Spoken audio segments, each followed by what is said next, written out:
Right, and cue shit joke. What? No, I haven't. I've no shit jokes today. But I have.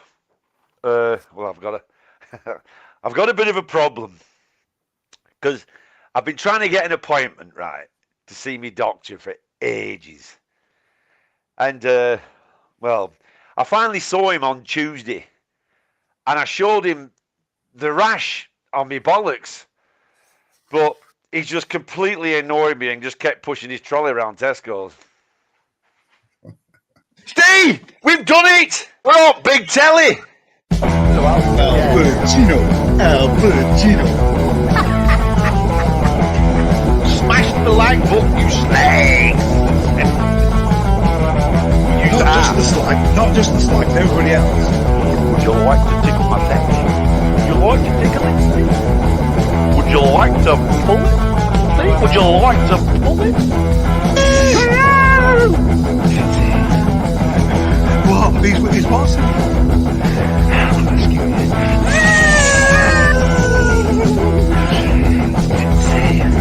It's bossing. We know how you did get him. Waddle by a waddle of waddy wibbles. Who was going to sing that, you bastard?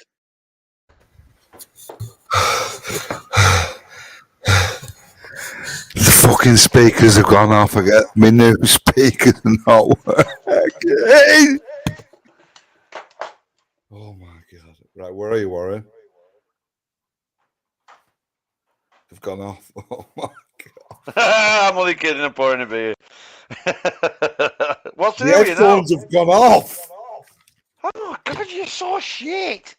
What? Have they gone off? I don't know. They just literally they went off as we started. Then. Well, just put them back on. Hello, everybody. Good night, Paul. Dave, hello. Good night, Paul. Hello, Dave. Evening, Dave. Hello, Louise. Hi, John. He looks professional now, don't you? Yeah, you wouldn't think so the last 3/4 of an hour we've just had. Oh dear. He's well. Do you know there's did you charge your batteries up? Did you check to see if the batteries were charged? It said in it I had 3 hours. It said you had 3 hours of. I thought, oh, that's me covered. How long ago did it say that? About 4 hours ago. That was about dinner time today. No. Oh, look who we've got here. Look who. It's Bury's finest chasing Boothroyd for debt. Dear God, that's a long name. He's my new favourite friend. BFCBFD. That's Jimmy taking the piss. Do you reckon? Yeah. He's someone, yeah, well, I don't know if he can do that, but he's got lots of fruit and veg or something going on in his badge thing, whatever. What do you call? Not badge. Yeah, what does it mean that if they've Well, good evening, everyone. Good evening, one and all. So tonight, as you must all know, we're doing the. Has everybody seen the video clips that I put in for Paul Sykes? You know, out of order that name, I blocked him off my channel. Says Jimmy. Why, Jimmy? Is he a naughty boy? I'm sure he's all right. I'm sure he's lovely.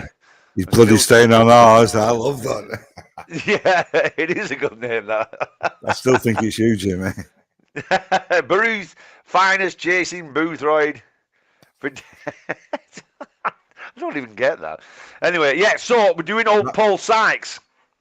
And is that working now? Yeah. It's just said 2 hours. I think what I've done is when I've been pissing around, joking around, doing that, I've turned it off. And this is why you're not working for NASA. And yeah, so so we're doing Paul Sykes tonight. We're looking into the man, the myth, the utter pain in the arse that was Paul Sykes. Oh my God! Strong, bit strong there, Warren. Well, he is, isn't he? He's a wonderful citizen. He's a wonderful citizen, isn't he? Yeah. Oh my word! Just jeez, everybody for Saturday night. Yeah, Saturday night and all, everybody. First drink since last time I had a drink was for Wednesday. Paul, you're an intelligent man. Once you've had a beer, you're a fucking maniac. That's the one. That's exactly the one. That. He's just... Oh, what a... Well, where to start with him? I mean, he's just... But he's... when he's sober, he seems all right, doesn't he? But he still says mental shit. You know, he looks he's most comfortable when he is in prison, when he's back in his he does. He's actually all that. He's at his best in prison, isn't he? Yeah, he's actually at his best when he's in Nick. He's got his own comfort, his own space. Because obviously he's a big reader. But yeah, he's a fucking nutcase. And then I've got a classic one. I've got lots of clips for him, and this.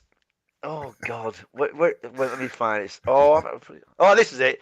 Right, this is what he says. Right, this is the kind of bloke he's. So he's in prison, and the things that he says sometimes is just like what. Right, just check this out. What he says here. Go on, I'll get a beer while you.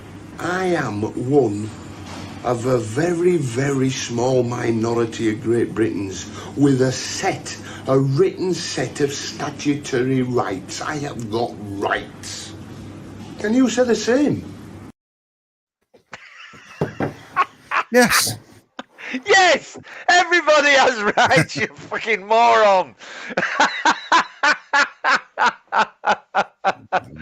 Oh dear, I mean that's just, and I love the way he sings that. Can you say that I have my own list of statutory rights? Everybody does, you fucking bellend. John says he was a nutcase. Are you going to prove that Paul Sykes is a conspiracy theory? Now then, James, don't be like that. Don't be like that, Jimmy. But Jimmy. But that's what it's. The bloke thinks he's clever, doesn't he? That's the problem, isn't it? Do you know? He's the stuff that comes out of his mouth that just. I mean, he's funny, but not always on purpose. But the thing was, yeah. Go on. I think he could be funnier in real life. I bet he's quite a good cracking pub. Well, he certainly plays up to the camera, doesn't he? Big star. Yeah, I think he does know what's going on. Yeah. Put the link in for Jamie. It's right above him, but I'll put it in again. Yeah. The link's above. Yeah, see, I'll put it in again for you. Yeah, James. He wasn't clever, Jimmy. He was not clever. He really wasn't. He's a form of clever. He's a form. I know, but I think people get confused because he had in Nick. He read loads of books, right? So he can rhyme off these kind of books and all this sort of his favorite authors and all this kind of stuff. But that's because he just sat down and read. When it comes to actual thinking and the stuff that he says, I mean, I'll give you another classic example.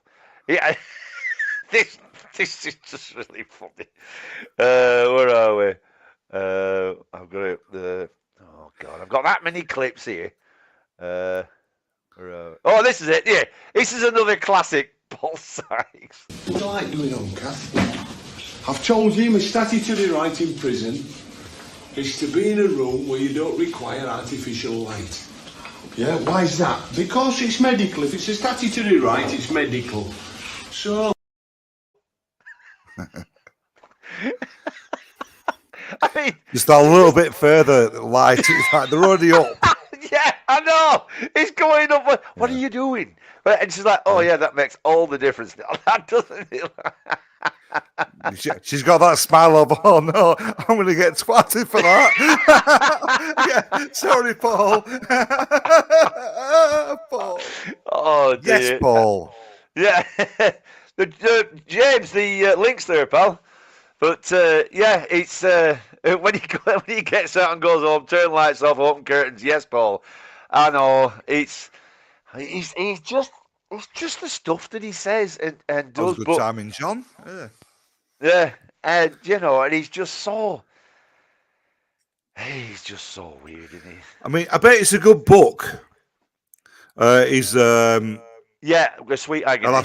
We'll talk to Jamie when he comes on about Sweet Agony. I bet it's a good read. Yeah, I yeah. can imagine, like, I mean, you have to be fairly intelligent. I mean, well, saying that, bloody Jimmy's wrote a book, so maybe you don't have to be that smart. Really. Yeah, Oh! I can't fucking do it. No, but he's good. He's a good talker. He's definitely a good talker. Like that bit that he does, you know, I'm a wonderful Yeah. citizen, you know, Yeah. and the way he goes off, and he can, because he's good like that, you know what I mean? He can certainly, you know, tell a story and come across like and Yeah. everything when he's not, when he's got a cup of tea in his hand, he's all right. But the bits where he's pissed, oh God, I've got all these bits anyway, but he's just. The bits. It gets cringy, doesn't it? Do you want to put?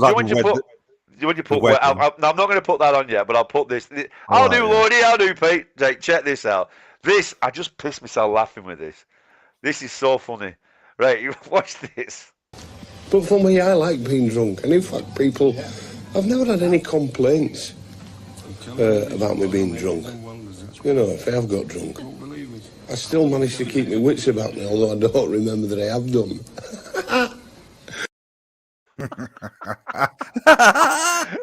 I still manage to keep my wits about me, even though I don't remember that I have done. He's in massive denial of what a plonker he can be. You know, it's like, nah. Yeah, one more before we get into a little look. You in this? Get it over there. What's that? Hatch. I didn't think you did. Yeah. Well, I'll do it. Just swap. No. Go on, I'll swap it on, Ash. Yeah, you can't help smoking. You can't help smoke. That's a bit of ash. Yeah, we've all had ash, haven't we? Wait, he's right. But I love, you can't help smoking. Yeah. It's just, you know what I mean? It's just, oh, God damn it. It wouldn't be so bad if he weren't, you know, such a fucking, so hard, you know what I mean? Murray says, he's just been a drain on society, fellas. He's a typical idiot at the end of the street. I know, but he can batter people. Well, he is in many ways. Yeah. He is. But I mean, he must have had a lot. I mean, oh God, the stories at the end when kids were going up to him and setting fire to him, and you know, because he would just, what a mess. But he's a fascinating character for whether you. He is. I don't think people really look up to him, but there's something admirable about him. I don't know if that's the word, admirable, but you know that. Part of us want to be a bit of him, but not the dickhead side. I think he's a kind of he's good to watch, but not be around. Because you imagine like him being in the pub, and you're all in the pub having a good crack, and then he staggers in. You think, oh, there goes the fucking night. You know what I mean? Oh, we've all had that, haven't we? Yeah, that's. Do you work with him? Him that got murdered, he got shot. What's it called? The lad from Great Harwood. Oh yeah. Blackledge, Paul Blackledge, yeah. Paul Blackledge, yeah. I remember him coming down Walling pub, and the atmosphere, like a lot of them are all going, "Fucking hell, Blackledge is here," and I'm just thinking, "Oh fuck me, I'm gonna end up scrapping with this cunt." Oh, he were a fucking. You know that feeling, that like, I thought, "Oh yeah, well, you can fuck off." Well, yeah, but you know, they get me back up people like that. They're fucking, you know, maybe not now, but when I was younger, I'm thinking, "Oh yeah, fucking not on my patch." No, he was an because I used to work with him at Slaughterhouse, and he was fucking. I mean, Paul was the same. He was fucking hard as fuck. He was really hard, and because he'd just do the things. I mean, he got arrested. Paul when he's on the bus. And there was somebody he'd seen who done something to him, whatever. He said, "Stop the bus!" He got the bus driver, stopped the bus, opened the door, he jumped out and bit his fucking nose off. And then he ended up doing loads of time for that. And then I saw him not long before he died, and I was in the pub in Clitheroe, in what's the one opposite? The Swan. I know with Billy Barber was having a pint, and Paul is, "All right, Paul." He's like, "All right," talking. You know, he seemed right, just chilled and right nice, you know. And I was talking to him, and he was right, all right. And then not long after that, he got shot and killed. So, how old was he when he got shot and killed? But in 40s.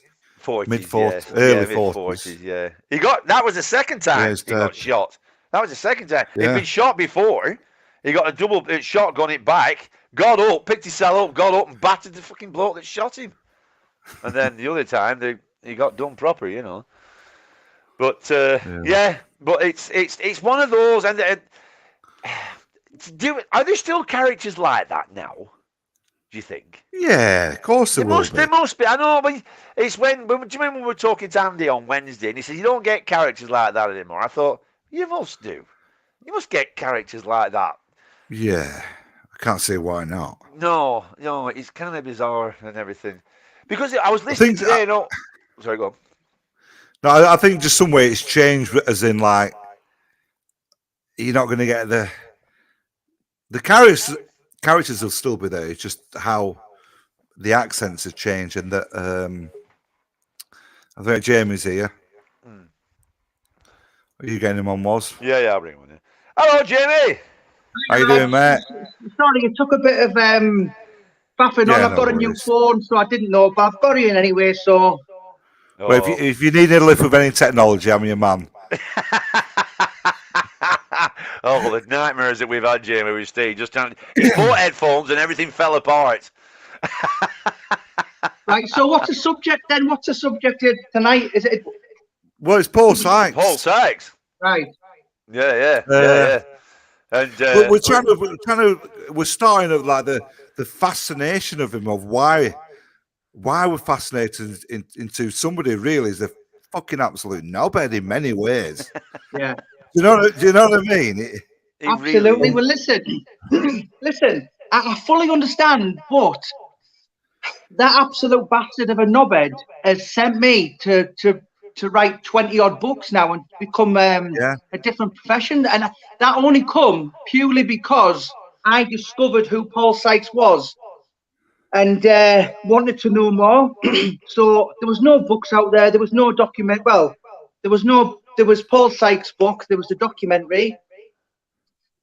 So I found out he died, but I couldn't understand what happened from being that man, scary man in his prime, to walking about with a beard, 8 coats. Young kids used to smash eggs on him, piss on him, set fire to him. So I was like, whoa, how did that happen?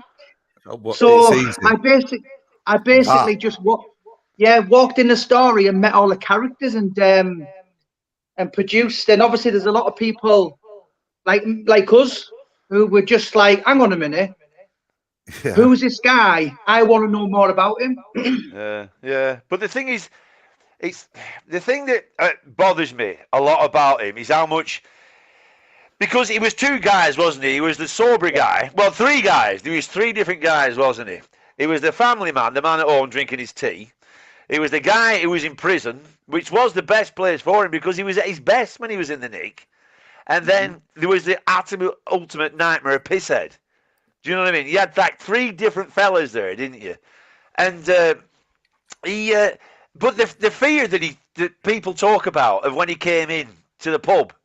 You know, they're like, you know, don't look at him, you know what I mean, and all that kind of carry on. And it's just like, but I just don't understand. I mean, he must have had some hellish kickings as well. Because when he's pissed. Later on, No, but even in his time, because you watch him when he's pissed. Like when he's getting married. We'll play that later on for everybody. And when he's getting married, and he's in no state to batter anybody there. Anybody could have chained him there. Any young fit lad there would give any pissed up fucking fella a good idea. Yeah, exactly. We've all seen that happen. Yeah. Mm. But it's just such a shame. And see, I like you say, you know, he is a fascinating character, James. Absolutely, and you know, I'm sure it'll be great. You know, it'll be a great film. But it's just this fascination into people that people have. I mean, I'll just, you know, as an example, I'll just put this. I've taken clips out from the documentary. Now, watch people's reactions to what he says here. You know much about painting, but Patrick Mackay is in the ABC book of mass murderers, and he's a mate of mine.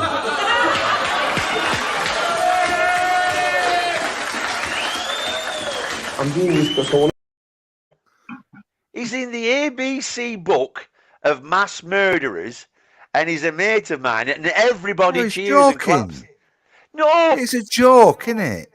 no, he must. Was he the guy that painted? Was he a mass Yeah. murderer, James? No, that's Yeah. very true. And he's still about. He's still very much about. He was up for parole quite recently, and then he's just been told that he'll never get out ever. Yeah, he's one of the I few think- that'll never get out. I think he's done something like 45 years. It's something. I actually think he is the longest alive prisoner in Great Britain. Maybe between him and Robert Maudsley. But he's never seen the light of day ever again. But it's how everybody claps and cheers. That's what it is, isn't it? Yeah, It's because just he's mad. making I think you're missing the point there, he's just trying to say, look, I'm fucking prison with murderers. I don't want one of his pictures. If you fuck. Yeah, yes. I think that's what he's doing, isn't it? I don't know. Yeah. People. I Are think just, you're no, overthinking no. that. People think it's like, hey. You know, I don't know. People are like that. I mean, let's face it. Fucking women will marry mass murderers in fucking prison, won't they? You know, you get a lot of that going on as well. Do you know, people have a fascination with dangerous people, don't they? It's Well, just, I mean, we're to be all here. honest, the guy who's going to be playing Paul Sykes, he said to me, Who is it? yeah, I can't say at the minute, but he said, what really grips me about playing the role of Paul Sykes is the social justice side of it. He said he knows, yes, he was a bad character, and life come around and got him. And I mean, he's practicing his Yorkshire accent years ago when I was speaking to him. But he said he knows it's going to take a really, really skilled actor. And this guy is a bit of a household name. So as soon as it comes out, Who is if it? you put a moustache to him, you'll go, Jesus Christ! It's like looking at him. yeah. No, it'd be really. Any ideas when this is coming out, James? Have you got any closer to a date or? I know So it COVID was kicked bollocks, it was isn't it? due to start in September 2020. So we spoke to Western Edge about 2 weeks ago. So it's going to be filmed in Leeds, Wakefield, and Pontefract. But the director said the best time to make a film is the summer. Yeah. So they're doing something at the minute. They're tying something up with Paul Gascoigne. Really? So literally, as soon as they finish with Gascoigne, which they might have even finished it now, it's literally the next thing. Yeah. So if you think of some of the things they've done stuff with Billy Piper, Joe Calzaghe, Oscar Pistorius. The next thing to do for Western Edge Pictures is the Paul Sykes film and documentary. So there's nothing else in front of it but that. Right. So this has been going on now for about 4.5 years. So they are ready. But, And am I right? Is it going to be in the style of like Rita Sue and Bob too? I've heard that somewhere. so did you read the official blurb for the film synopsis? No. Do you want me to I'm just trying to think. I could send you it. I'll give me a minute. Let me read it to you. No Yeah, worries, go on, yeah. I do. Jesus says Luke Evans. Who's Luke Evans? Is he an American guy? Is that the actor? Well, I'm assuming. I'm Rizzler. assuming- It's not Melanie Sykes' dad. He's from Manchester. I mean, I've met Melanie Sykes. Oh yeah. That's right. Yeah, she fit Melanie Sykes.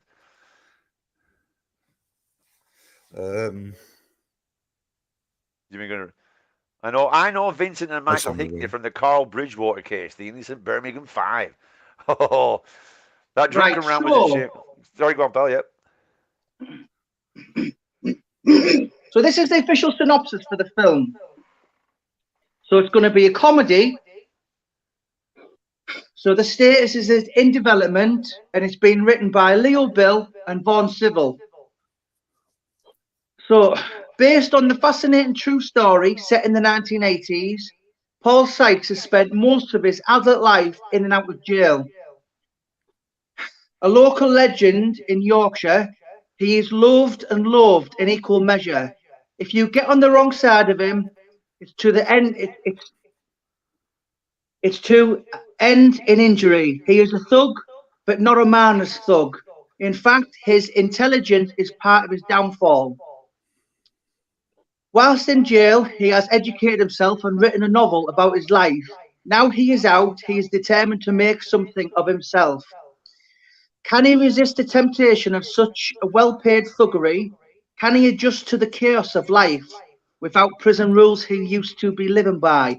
All in all, remaining at large is going to be tricky. So that's what the film have said. Yeah. This is the synopsis to the whole of the film. Yeah. Right. Yeah. Interesting that they've put it as a comedy. Yeah, That's what I'm saying. I think it sounds. Well, speaking to him, he was telling me like, "Oh, look, do you remember Rita Sue Bob 2?" And he said, "Look, it's not a comedy as such, but you know, it's like A gritty you can't comedy do the type. Paul Sykes life without a bit of comedy. But Yeah, there's going to yeah, have a lot of tragedy, a lot of harrowing tale. You know, I know there's going to be pictures of him as an old man and who's lost everything, and it was a shadow of his former self. So it is going to be quite sad. But the budget's $2 million, which I'm told is not a lot for a film, by the way. Yeah. Yeah. I think also, do you like in the film like Kes? Kes. Yeah, Do you Kes, like how yeah, that's done? That kind of humour. That's not comedy, but there's loads of humour in it. In like the It's horribleness of it. it's With, relatable like killing the humour, bear. isn't it? Yeah, I think that's maybe not just because we're Northerners, but we can massively relate to that character. It's relatable comedy, isn't it? You can imagine like Southerners not really getting it as such because. And I don't think so. I think even like Americans will get it. They'll have a version of like a New York version of that character. Yeah. Jesus he's a says, fascinating man. Jesus says, please ask Jamie if the actor is Welsh. Always having to think about it. Oh, does he? No, he's not. He's not. He's definitely not. Definitely, he doesn't sound it. Right, his although eyes are all over. Western Edge Pictures are from Wales, but no, he's definitely not. And he's 6 foot.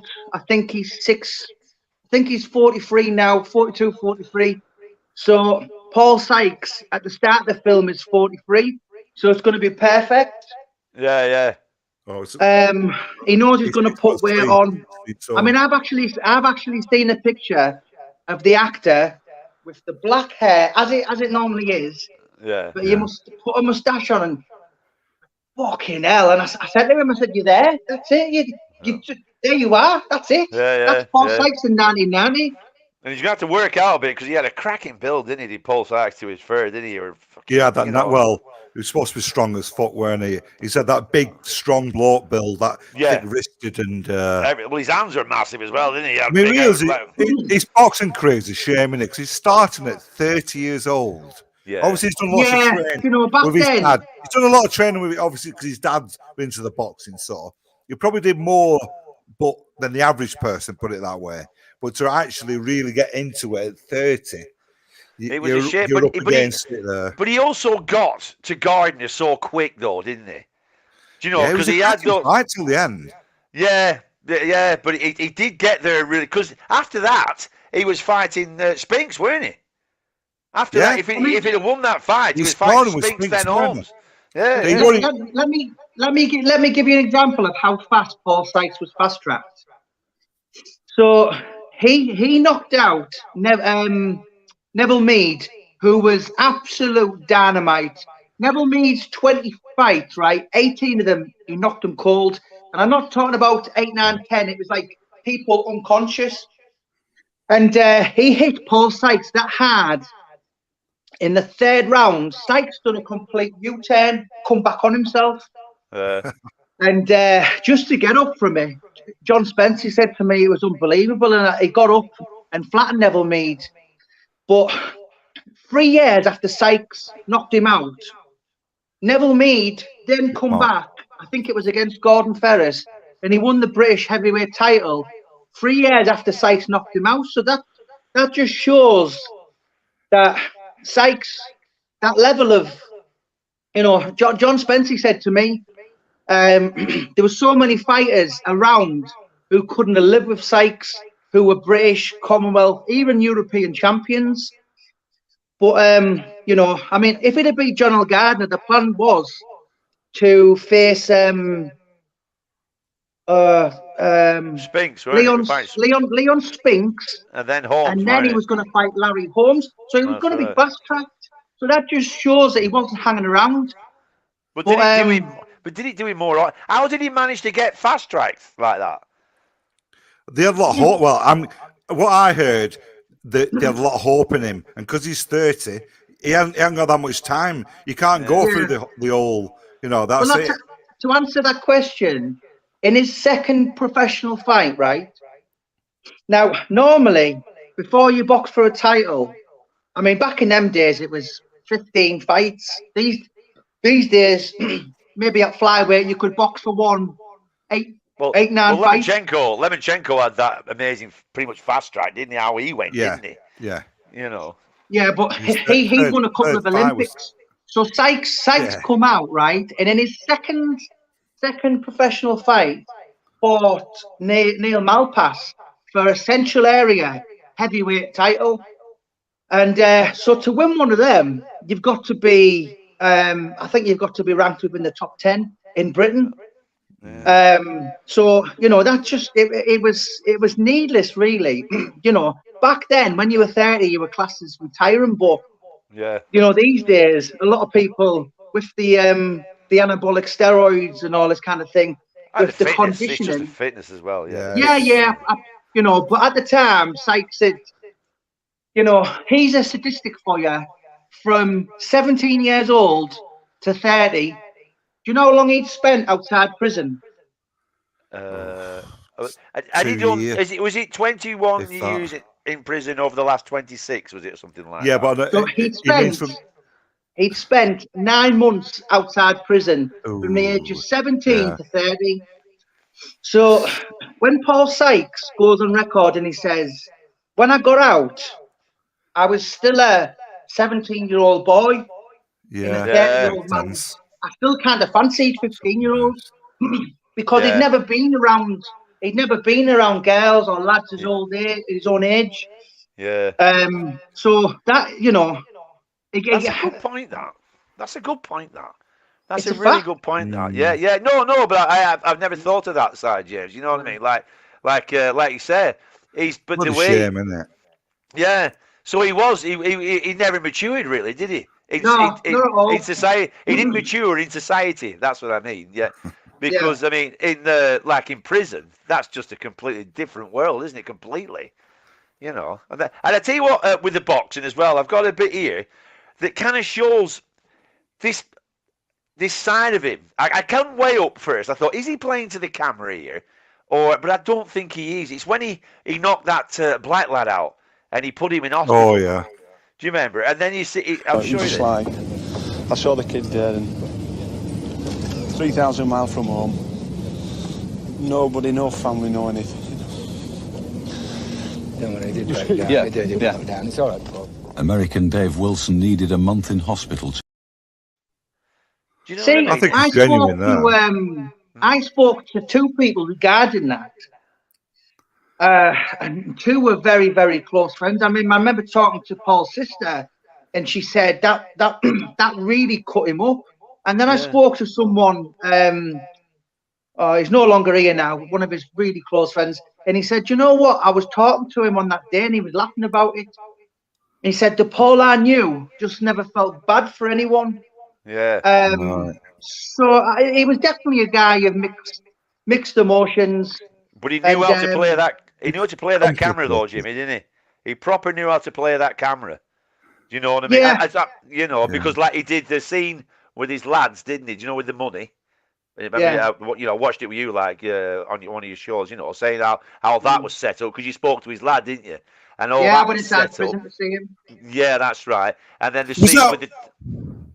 Sorry, which son was it that you went to see in prison that was of them 2 sons in the room?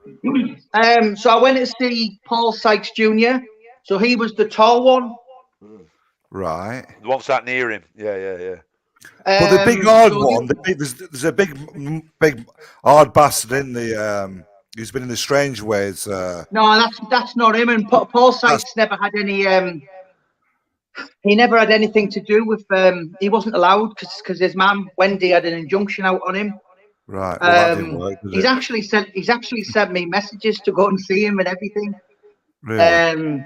But yeah, I mean, Paul actually said many years ago. He said, I don't know how he's ended up like that because I wasn't allowed to have any input in his life.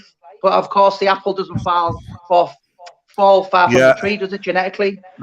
And possibly he's heard a lot of the stories. Because surely it's his dad. He'll have heard a lot of the stories and like kind of looking up to or and being such a big similar-ish character. I don't know if you've seen it. Was one of his other sons, like I say, he's in prison for life. But he's a big full-on fucking bloke, like. Yeah.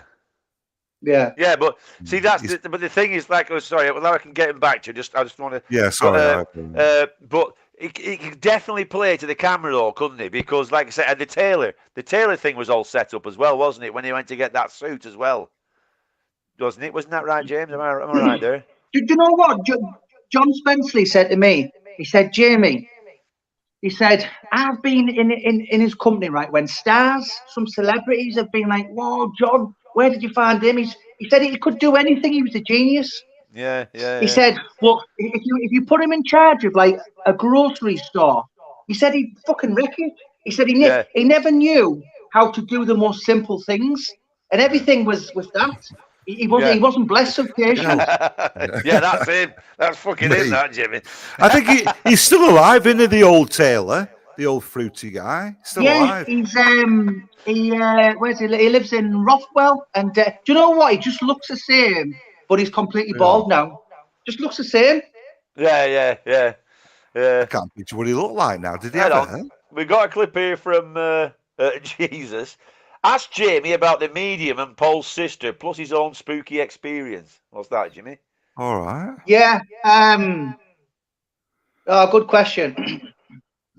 So when I was doing the book, right, I thought I'm not going to put the story in because if people I'm going to tell you how it was, right, and you can decide.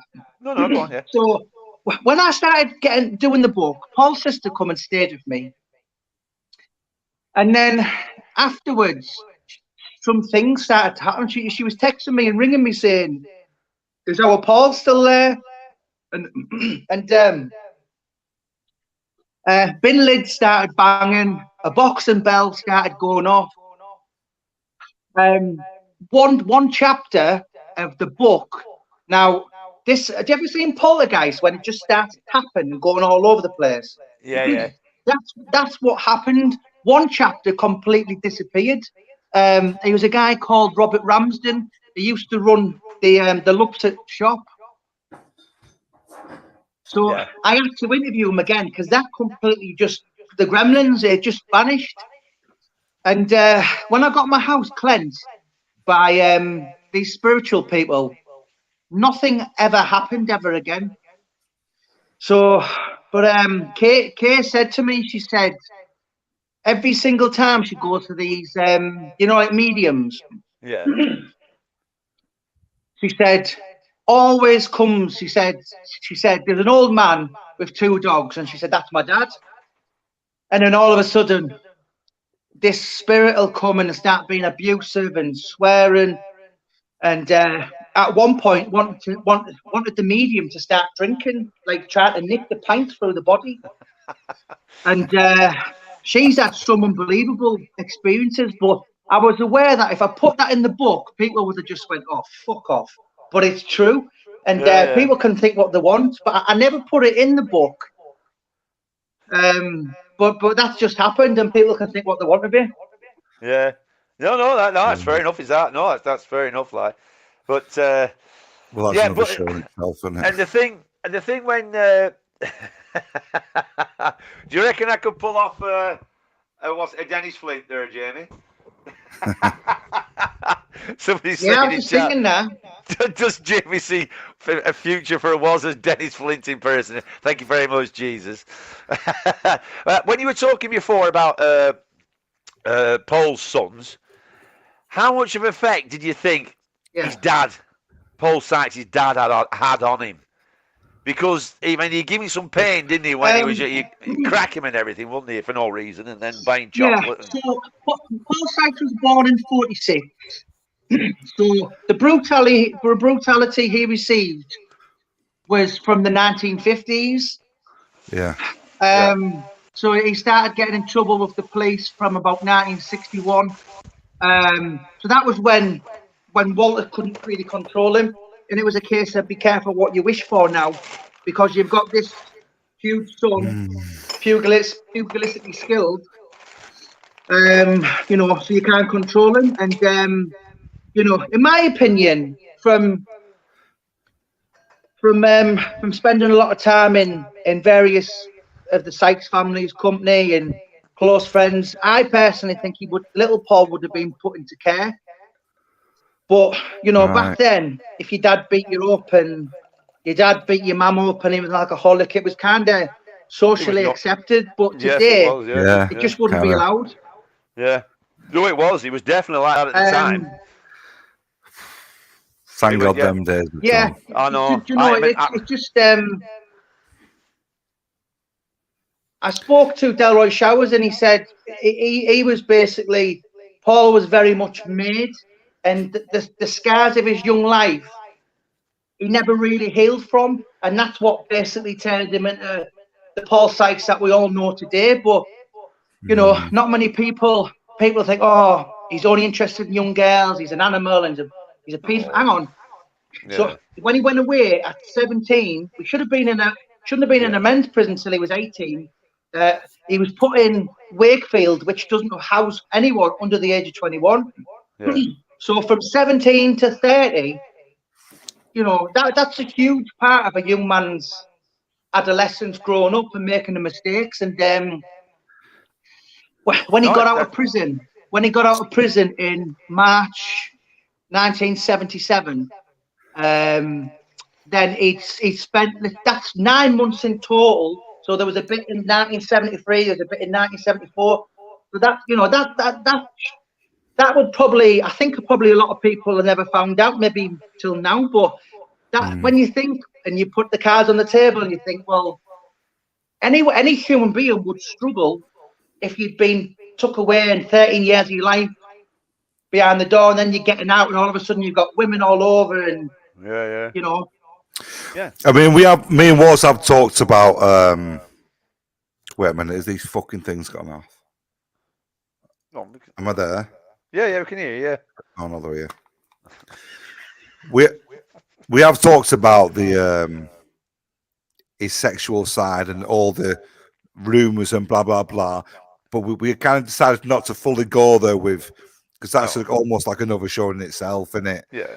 So we're talking more about the other side of his character, because obviously he's got his demon. Let's put it this way: he's had his demons there, but we're not fully going to go there with it. No, not at all. But I'm saying this because a lot of people in the chat saying things, and we get that. We're not ignoring it, but you know. But I mean, people jump all over stuff like that, like they do. They go mental over stuff like that. And I totally get what Jamie's saying. Is that he was socially stifled, wasn't he? Because as a young age, I mean, I think he definitely had mental issues, didn't he? Obviously, he was mentally unstable as well, which I think he gets from his dad. I don't think his dad was fully, you know, dealing with a full deck, really, was he? He was eccentric, to say the least, can I just say two points on that? I personally think he was mentally unwell, but I know personally from speaking to his sister. Now, obviously, he was through all these prisons and mental. He was checked and adjusted, and apparently from having a bit of is it ADHD, where you're a bit hyperactive. Yeah, he was fully sane. But you know, I mean, one story I was talking to someone the other week. I won't mention because he'll go mad. But he said, I opened the door in a certain prison I won't name because then his name will be. And he said that when I first seen him, I seen Sykes. He laid there with a lad, Yeah. and a lot of the screws used to be like, "Oh, sorry, Paul," and shut the door. Do you know what I mean? It's like, but was he gay?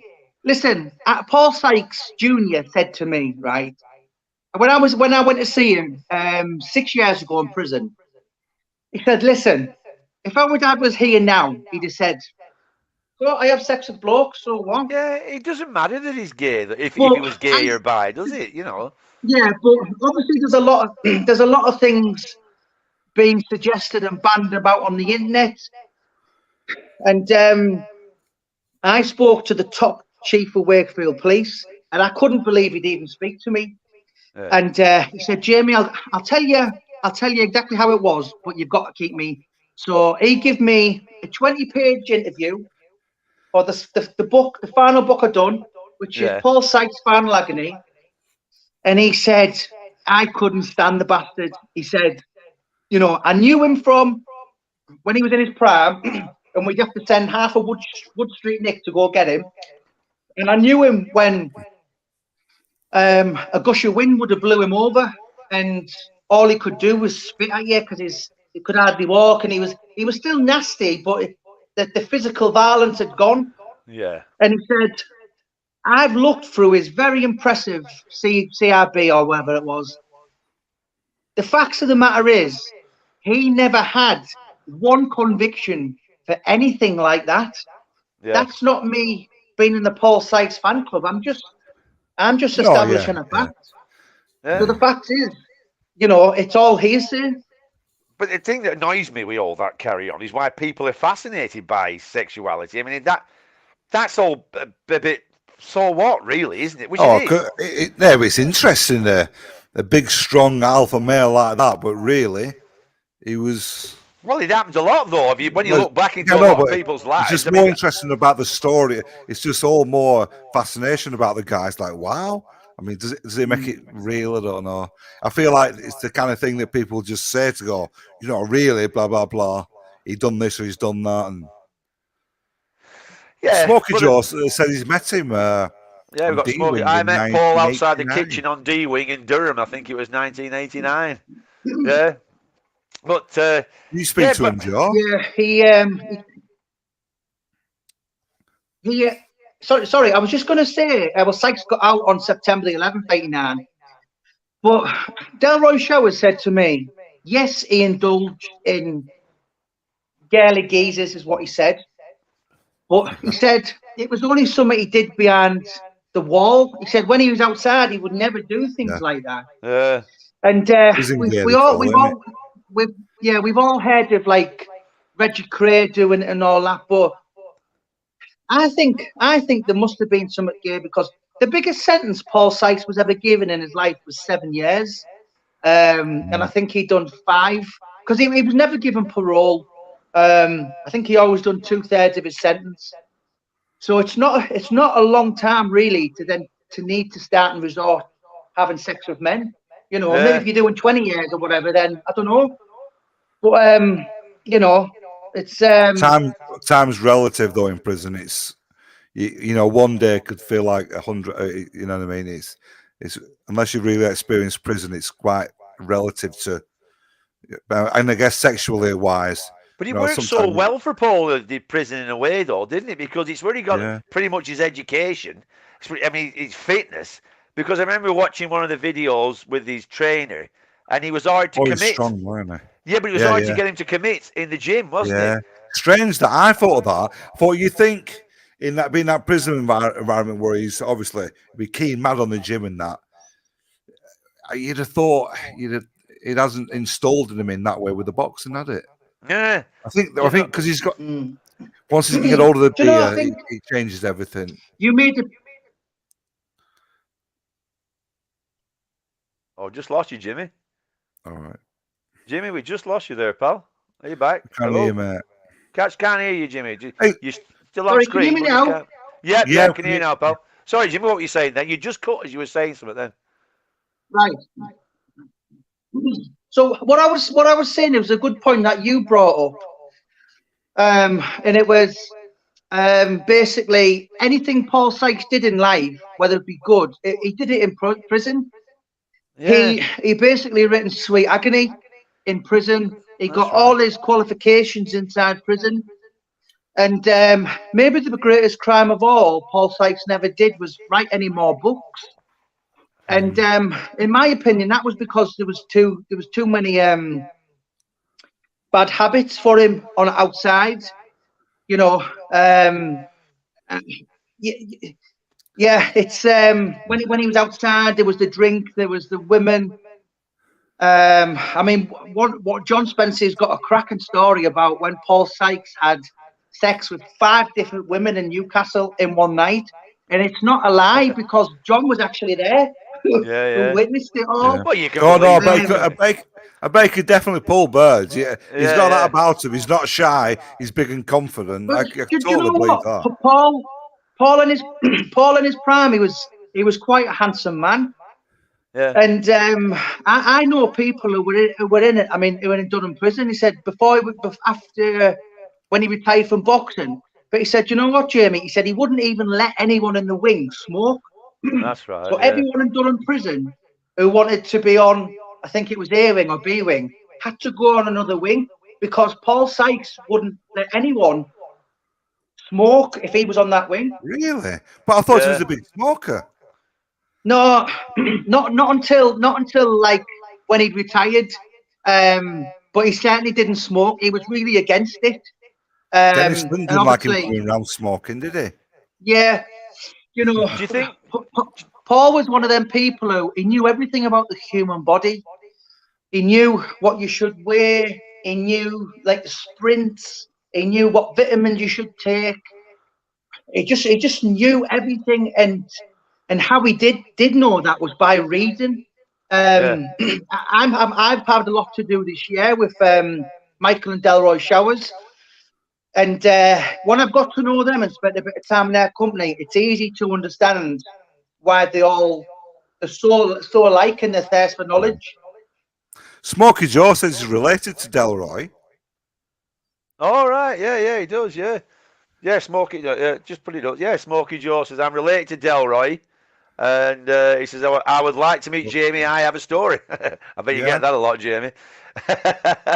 No, but Joe, I'm sure you can get all the.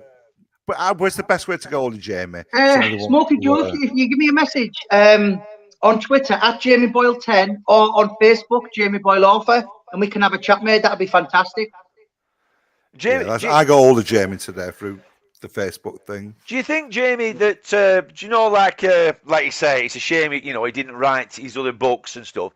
Do you think he got caught up a bit in his own infamy? Do you know, yeah, like massively. You know what I mean? A distraction, like. Yeah. He, I spoke to someone before who was living with him at the back end, and his whole focus in life before he died was to finish this book. And he, even when he wasn't drinking, even when he had 6 months off alcohol, because he had these like pellets in him. Sweet Agony. Sorry, Jamie. Are you talking about Sweet Agony or another book? No, there was another. He started another few books, but he never finished any. Right. And he started getting addicted to prescription drugs like amitriptyline. You know, he was always kind of just taking drugs, diazepam, clonazepam. Yeah, on summit, wasn't he? He always had to have something. He always needed a crutch, didn't he, basically? Yeah, there was never a night when he was just normal.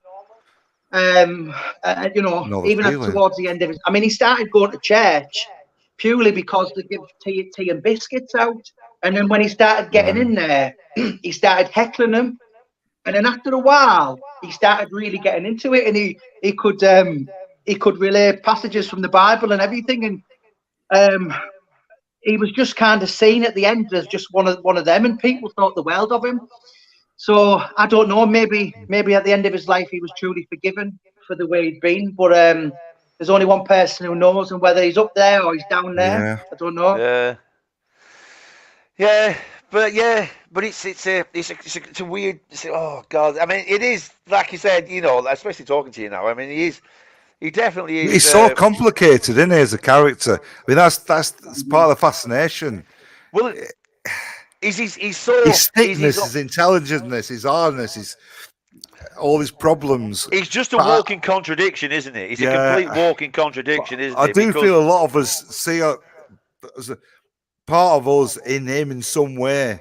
Definitely. I think that's what that's the big attraction of whatever side it is. There's so many of us who go, I kind of, And also, we'd all like a little bit of Paul Sykes in us to be able to just say, exactly, you know what, that's a load of crap, and I'm going to do this, and that's my way. And you know, Paul would often say to anyone who'd listen, God didn't make me 6'3" to take crap off little bastards. And you know, he lived his own rule. He had his own set of rules in life, and whether they were right or wrong, he had his own focus. And well, I've got it. Yeah. Who did Paul look up to?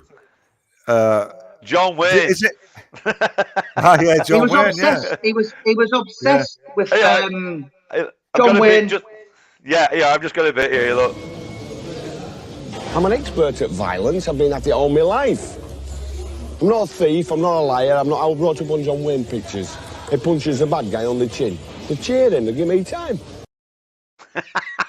I love how he says that. I punch bad guys on the chin. They cheer him and give me time. And he's like, I was talking to Michael Showers the other day, and he said, you know what? He said, considering Paul Sykes was, let me think, 5 years older than Delroy, maybe 6 years older. It was Paul who looked up to Delroy, and Paul kind Delroy's the guy. Delroy's the guy that married him, wasn't he? Yes, he's the guy, short guy. Very about 5'5", speaks 6 different languages, charismatic, flamboyant. Yeah. Oh, that guy's an education. Yeah, he's from Toxiv, and he's like Chris Eubank if he was a criminal. Yeah, you could tell he's clever.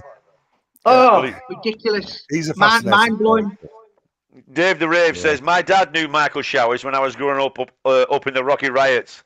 Was a great lad. Right. But he certainly put up with he certainly put up with him at that wedding, didn't he? I mean, oh God, I've got some of it here. I've got the bits of the wedding here, and God did that guy has got the patience. No arguments, otherwise the divorce takes process before the marriage. You can't divorce me. Okay, let's go into it. Please. You can't divorce me. Please be quiet. I'm telling you that. That's the rules. I never given a reason not to love me, and that's the rules. You watch all this out between us. Yes, okay. Yeah, you know that. Yes. I mean, he's so pissed. I've got another bit. He's so pissed there. This right, I've got to play these two bits. Yes, talks about that. Yes. But we're not fucking Christians either. Yes, okay. You got to remember that. Paul. Listen, I never give a reason not to love Paul, you're making it very difficult for Kath, Paul. I'm not Christian. Paul, I really can't continue this. I know it's... I mean, and then I love the way he's giving it. I'm not a fucking Christian. I'm not a fucking Christian. Why do they say women and children first when there's a boat sinking? Because they're not built to survive. She slung a lot on with me because I'm a survivor. Dead right. We're okay, we're married. And that's it, she's mine. She can't fucking divorce me. Okay, I suppose at the end of the day, that's about the best. And I swear that by God. And I swear that by God. to be honest, for those who don't know, Delroy Showers was an extremely feared man himself. He was only 5'5" to look at, not an ounce of fat on him. But he was a serious figure in the underworld. He has an aura, doesn't he? He has that. Oh yeah, aura. I've met him a few times. He just looks exactly like that now. It's the old adage. It's that old adage. It's not the size of the dog in the fight. It's the size of the fight in the dog. That's it's that old one, isn't it? You know what I mean? Which it is. But Steve's only small. He's only 5'8". Yeah, I mean I'm 5'8". But do you know what? I mean I've researched Paul Sykes' life really close now. So hang on, let me think. So Michael Showers met him in 73. No, 71. Hang on. Delroy knew him. Hang on. So Michael Showers 73. So Delroy was 71. So Sykes died 2007.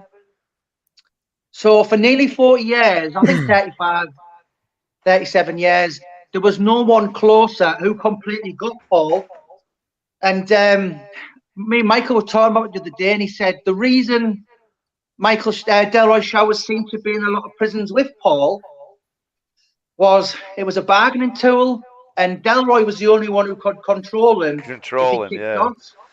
So say, listen, if Delroy comes in here with you, behave, and that's why they were together so long. And you know, because if Sykes kicked off, normally the full wing it just closed off because it just caused chaos and mayhem. And I dread to think he must have been one seriously scary man when he really lost it.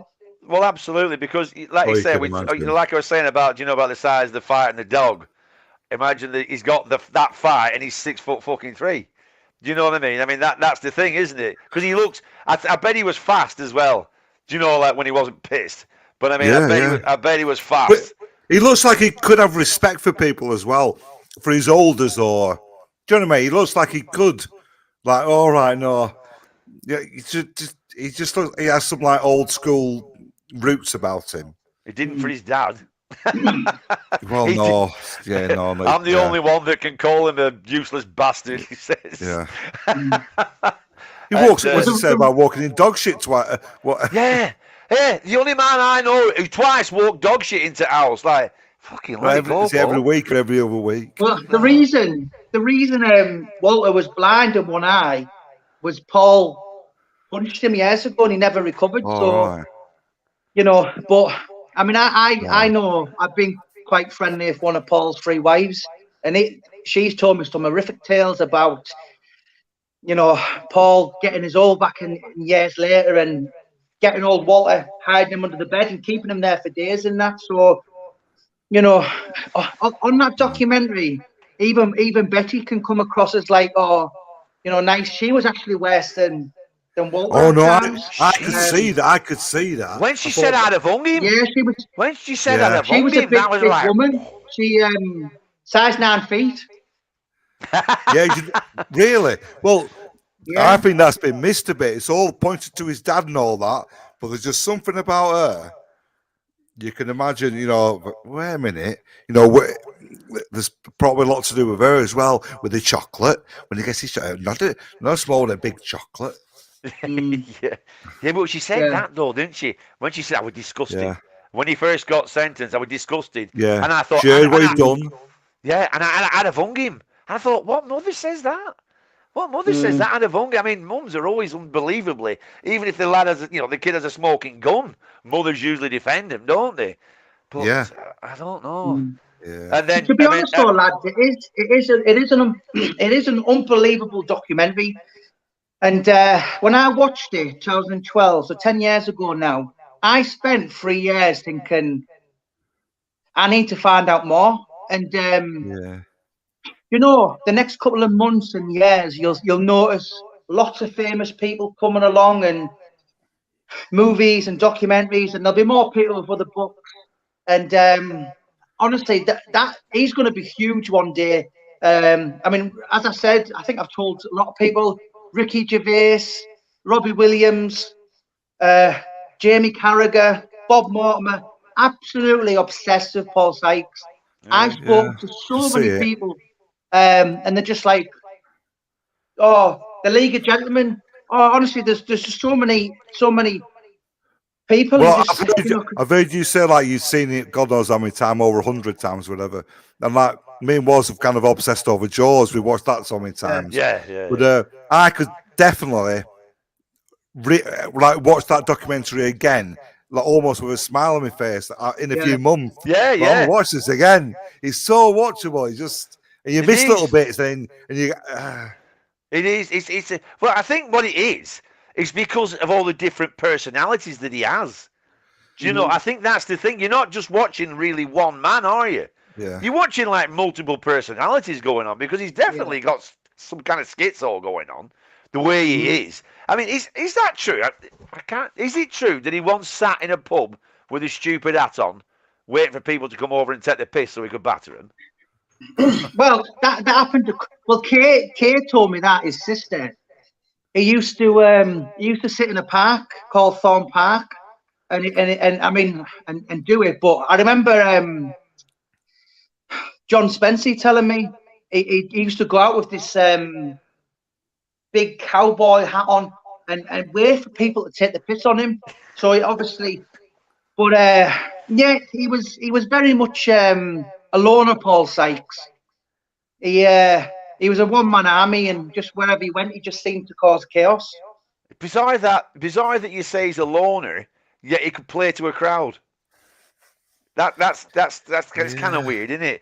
You know what I mean? Because he could play to a crowd, couldn't he? You know what I mean? He wouldn't be frightened, entertaining people, which I'm sure he did in a pub. I bet he did loads of times in the pub. He'd be sat down, and then I can imagine. No, totally, yeah. I can totally imagine this scenario where he goes into the pub sober, he's having a few pints, and he's really funny as fuck, and he's a right good crack, and he's got the pub roaring, and the drink's going down, and then it fucking turns. I can imagine that absolutely happening. There used to be a football manager years ago called Allison. Is it? Yeah. How do you know that? I've been watching you. All right, okay, yeah. Anyway, and he was quite famous and all that, and he used to drink in John Spencer's pub, and he said, "John, where did you find him from?" And there was another one, snooker player who died, but he was nuts. Alex Higgins. Yeah, he loved Paul Sykes' company. Oh, Can you imagine them two together? Can you imagine Alex Higgins and Paul Sykes together? They were, I mean, some of the stories. I can imagine them having a very good crack. I mean, I can imagine they bring the best out of each other. Yeah, some of the stories John Spencer's told me, and they're just unbelievable. I mean, he had staff wanting to not come into work because they were scared of him. Unbelievable. I mean, have you read any of the books, lads? No, I'm definitely going to. Are there any of them? Are they on Audible, Jamie, at all? It's down at the minute, but I'm going to get on next couple of weeks. They were all on, and then they were took off. So I've got a question. Jamie, if you had the opportunity, what one question would you have asked Paul Sykes? That's a great question, Jesus. Was it all worth it? Because on his deathbed, he used to say this for years. He would say to his wife, "The drink's going to kill me." And when he got found in, is it Normanton, or was it Austin? I can't think. I've got it written down. I think it was Normanton. Anyway, he was found, and then he was in a coma. Sorry, before he was in a coma, which he was in for 6 days. Then he died. And one of his last things he said to his wife was, or his ex-wife by then, Kath, he said, "You always said the drinks killed me. It's got me, hasn't it?" So he knew. He was in such a bad state. And he'd had the warning before he died, where Delroy come to see him, and Delroy said, "Why don't you change? Why are you like this?" And he just, you can't make any excuses other than he just loved the drink, and it was his life. And sorry, go on, Steve. I'll tell you a good little story here. I'm not going to say a mate of mine, but I had a few beers with him. A mate of mine's a mate, Jeff Harding, ex-world champion boxer in Australia. And I met him so I loved his fights when I was a kid. Anyway, I eventually met him. Brilliant. I was always asking him about questions about blah, blah, blah. Anyway, I said to him, I said, what was your best fight, or what was your hardest fight? And he just went like that. I said, pointed to his beer. Didn't even say anything. He went. I thought, right, because he really lost everything by the end. Did he? Yeah. I'm not sure if he's sorted now, because I'm still in contact with my mate Dave, who's used to drink in my mate's pub. And a fantastic character. I didn't even know he was Jeff Harding. I met him and having the crack with him, and he was talking about boxing.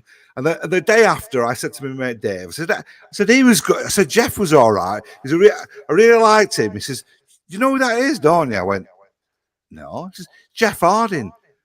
I went, "Fucking Jeff Harding." He actually said to me later on, "No, I was champion of the world 2 times." I'm thinking, all right, you're going a bit too far now, pal, with the boxing stories. But yeah, I said, what was your hardest fight? He just went, the beer. Fucking hell. He lost everything. He lost a lot.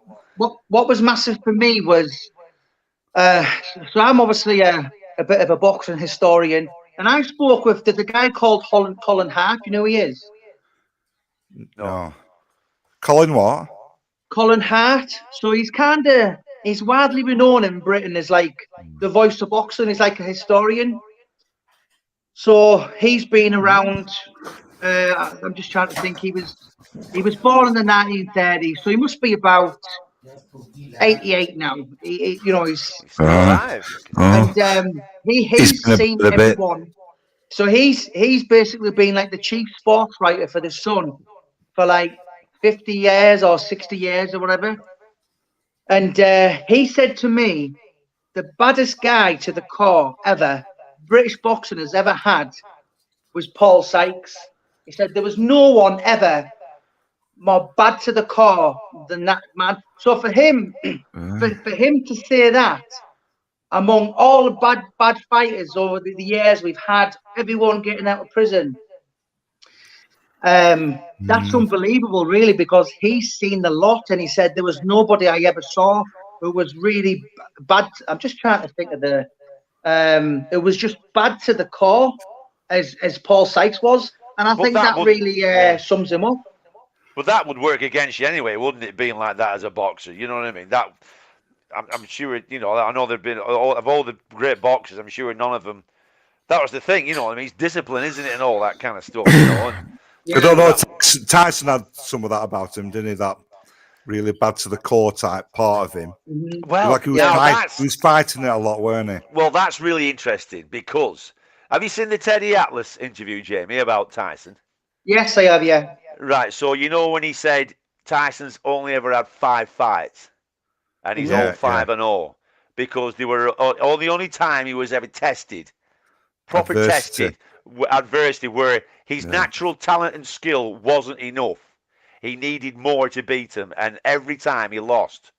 And the thing is, with the Paul Sykes fight, is when he fought Gardner, he turned his back. He turned his back when he had nothing. He could not beat that man. And that's absolutely right. Yeah, and that's that's interesting. But that's what I'm saying. That's what's interesting with the correlation of somebody being bad to the core, and then when they met proper adversity, you know what I mean, they failed. So I've spoken with John L. Gardner about it. And he didn't like him, did he? He didn't like. No, he didn't. But I've spoken to Paul Sykes' coach, John L. Gardner and Tony Spenceley. And John Spenceley. So basically, the story was Sykes never thought Gardner was going to see the 3rd round. So when you watch that early fight, every punch is such a. I think I've counted. I've counted one body punch in the whole fight. So every punch was made with bad intentions, and basically, Sykes was the typical bully. And as soon as someone stood up to him, like John L. Gardner did, then he turned his back to it. Yeah. And Paul Sykes never lived that down for many years in prison afterwards, because a lot of the screws used to torment him for it. Yeah. That's the thing, isn't it? Turning your back, isn't it? That's the ultimate in boxing, isn't it? Do you know how much of a beating you get when I mean, to be honest, Paul Sykes only fought one more time. And that was in Lagos 9 months after that. And the reason he had to go to Lagos was he was finished in Britain. All Mickey Duffs and Harry Levines and all them, they were finished with him. Nobody would trust him.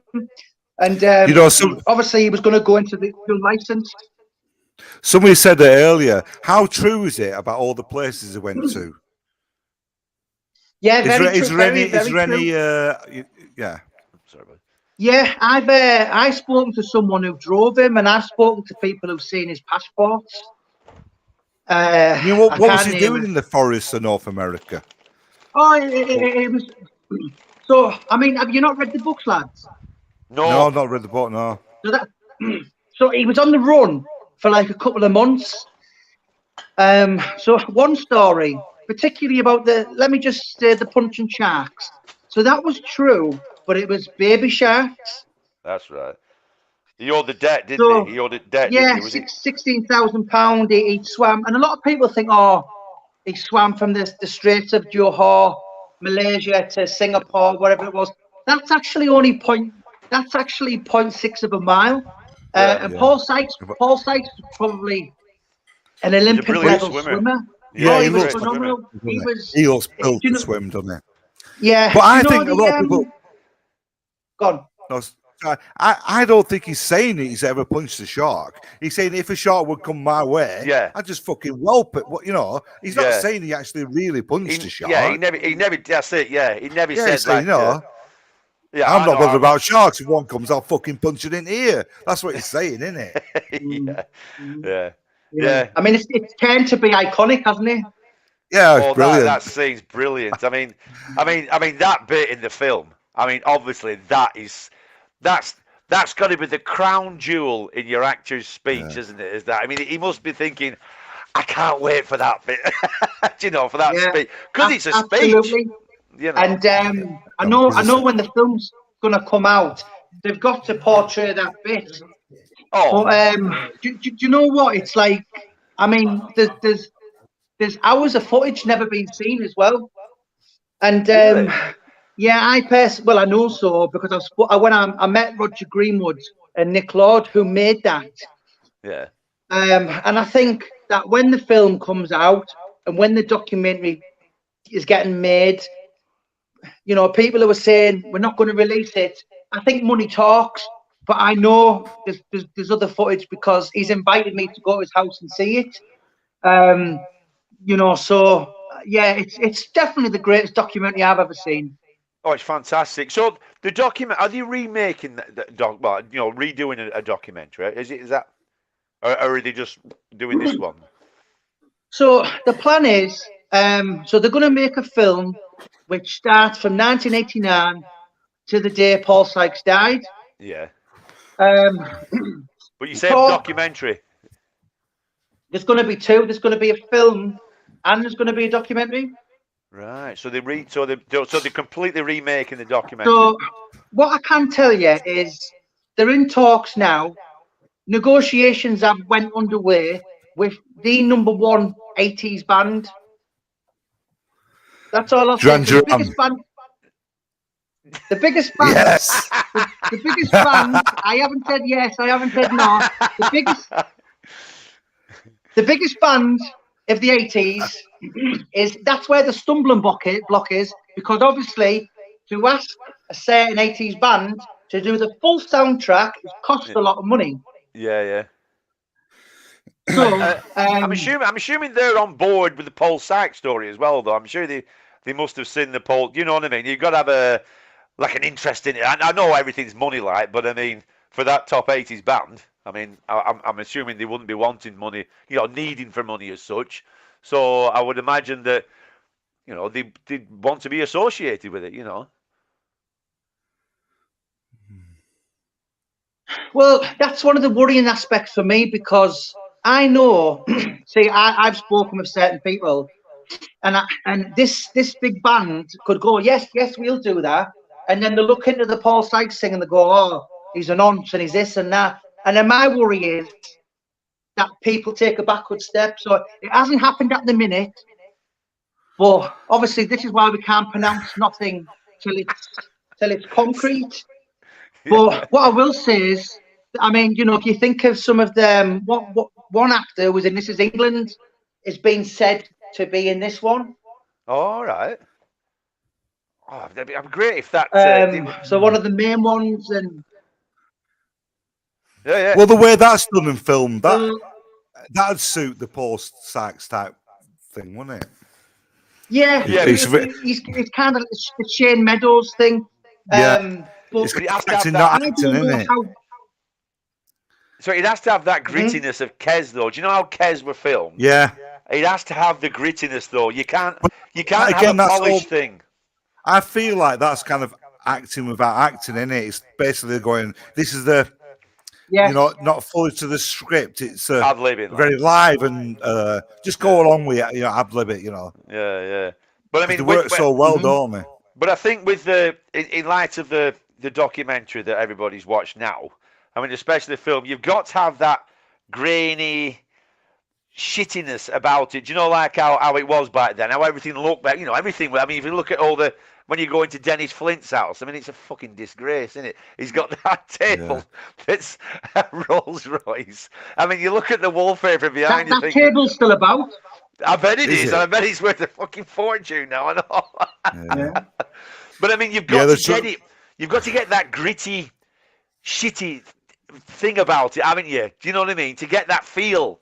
It's like what Jesus is saying. The trouble with the snowflakes now, that how. Oh, fuck you know, fuck all the snow. I know, like, fuck all if it goes to all that side, it's never going to work in a million years. No, it has to be as brutal as what he is, and absolutely, you know, all the flaws. Because the comedy won't work either. If you don't get it like that, the comedy won't work. Because they can it's that cringy comedy, isn't it? It's like, yeah. And it's got to be. Do you know, like old 70s tea, really. Like the sweet, you got to have the smoky bars, you know, old smoky bars and shit like that, and do you know, everybody. Well, can I give you two examples? Go, Jimmy. Yeah. Yeah, sure. Yeah. So, the filmmaker said to me, right, we purposely filmed. You had Dennis Flint, and then you seen his desk. And then you seen the wig. So it was done for the aspect, for the comedy value.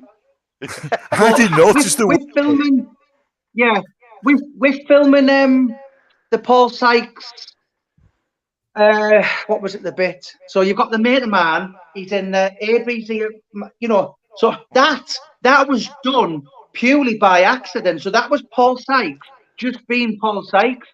Yeah. Roger Greenwood said to me, we didn't ask him, we just said, go up there and film. So that's how much of a joy he was to work with. Yeah. Can I say, Jamie, did you get your wages, Jamie? Yeah. How much have you made from the book? Can I ask you that? Is it? Oh, you can't ask that question. No, I want to know what his wages were. Jamie, don't answer that. No, I'm joking. You're all right. No, but I love. But down to his last 4 pence. Yeah, that's the thing is, like you're saying about how he just went on and onto the stage and just did it. But I mean, you look at the scenes. I mean, how much? Do you know the scene where he's on about his lads with the nicking the money? Now that was staged, wasn't it? Yes, it was. Yeah. And he how was much really... staged? When you said staged.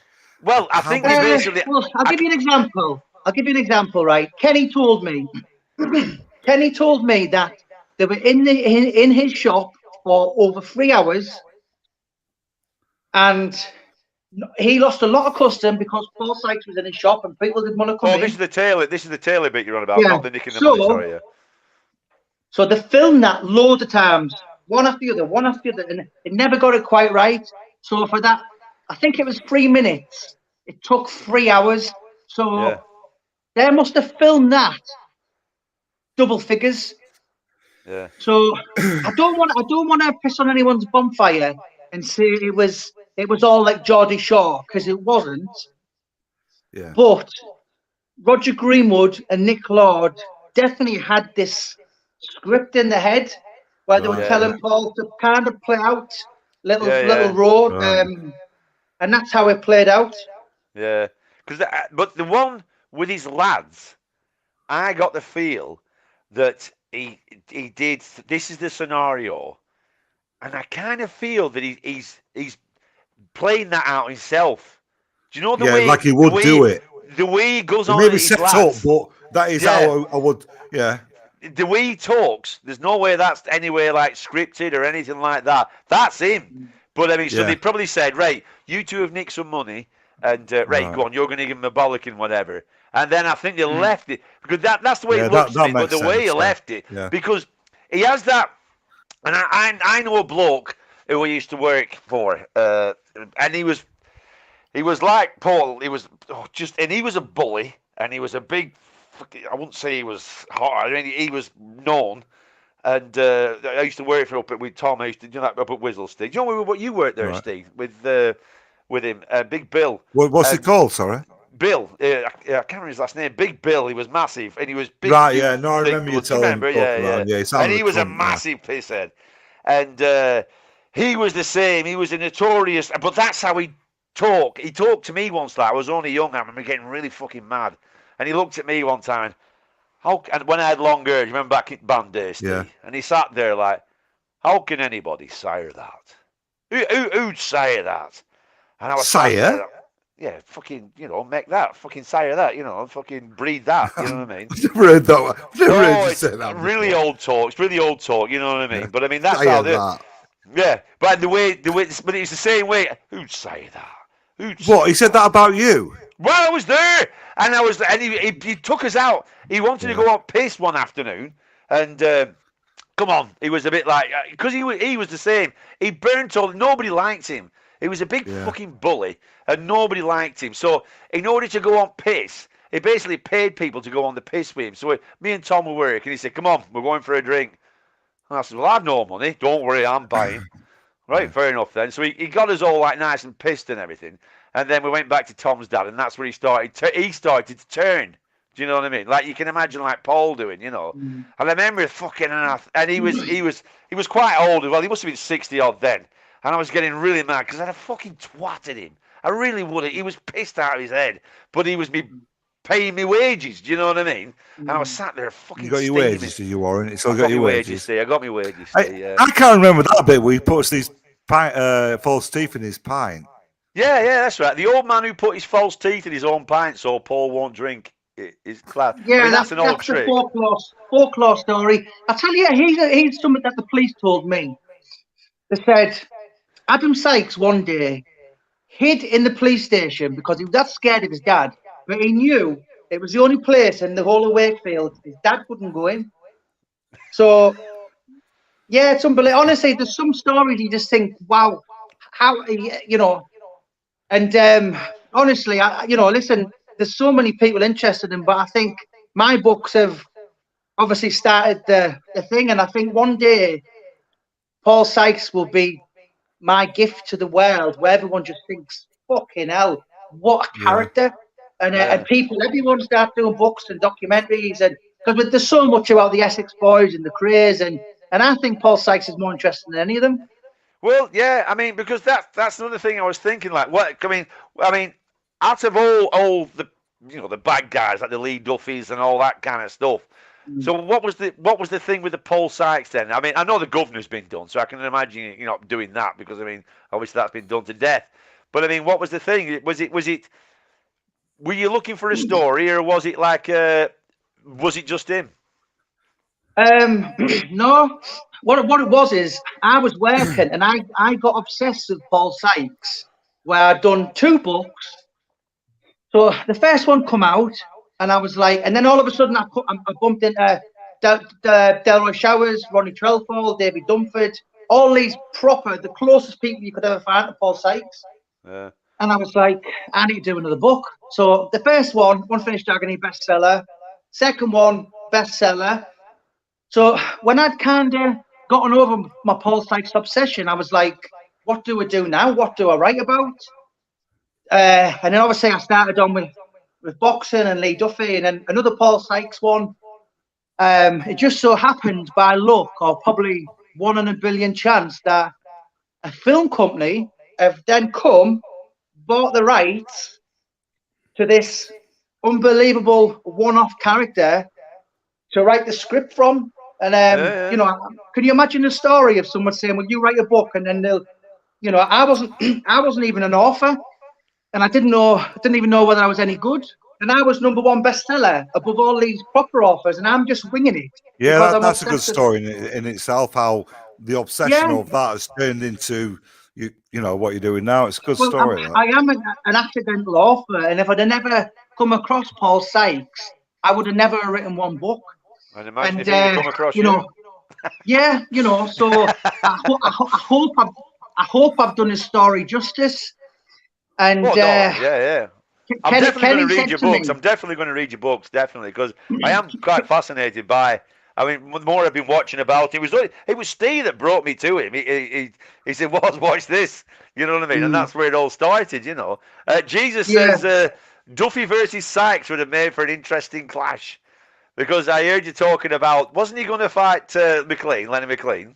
And he got fucked up, didn't they both were, but Lee Duffy wasn't born till 65, so Sykes. Sykes was 19 years older.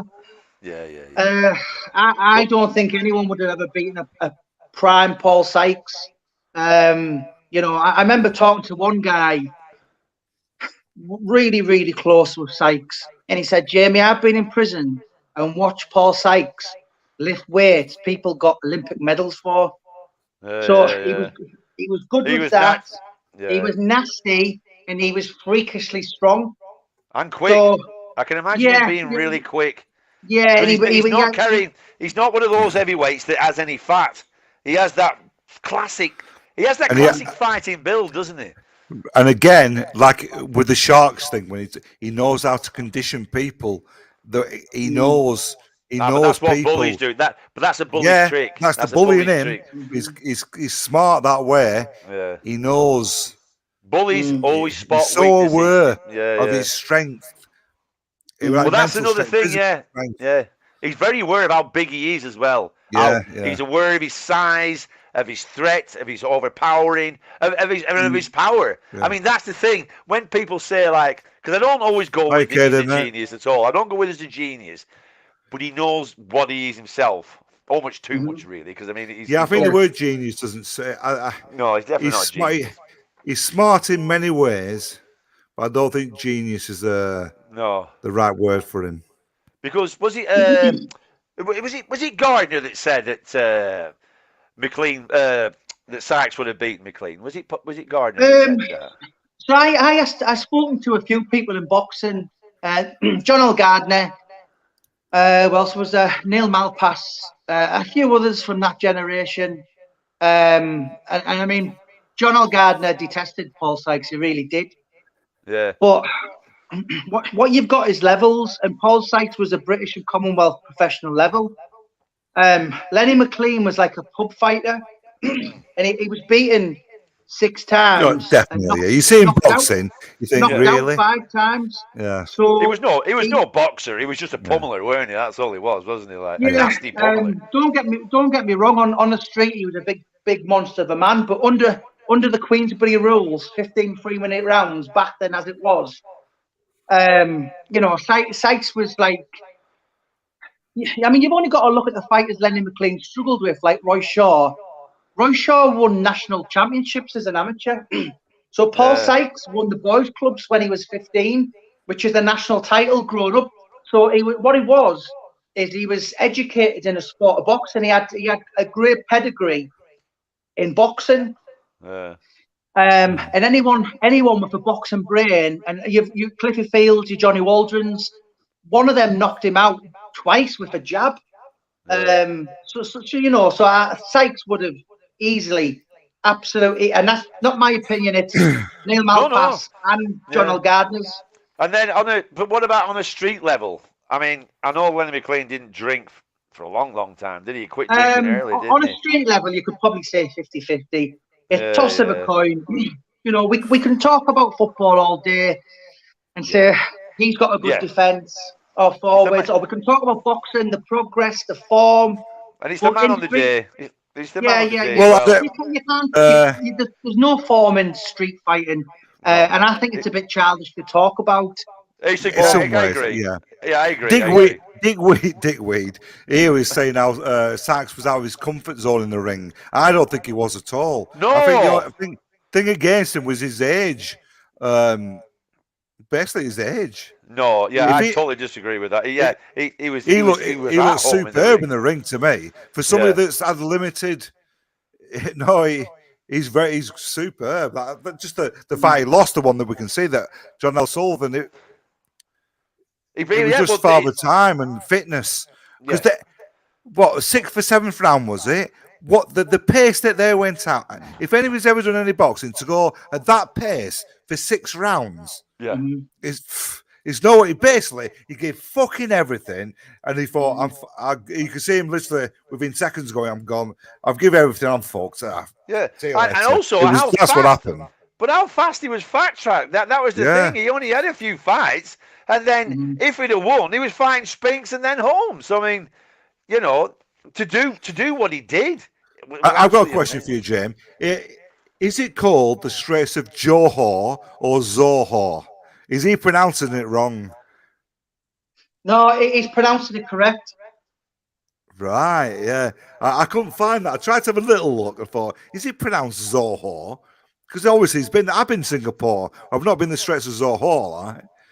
It's pronounced Johor. Yeah. It's pronounced Johor. But Johor. he says Zohor. No, he doesn't. No, it's Johor. It's his accent you're getting mixed up. I thought he says the Straits of Zohor. No, it says Johor. No, it says Johor. Really? Really? He totally says Straits of Johor. There's no two ways I'm about totally it. mishearing that in my head. I'm hearing Zohor. Oh dear. Yeah. Yeah, and then to see, was it karma that got him in the end, or was it? Good night, Louise. Louise off to bed. Good night, Louise. You know, I mean, I think we're gonna close up now as well because we're let's have a slight to his So let me just explain. So the last time he was in prison was November 2005.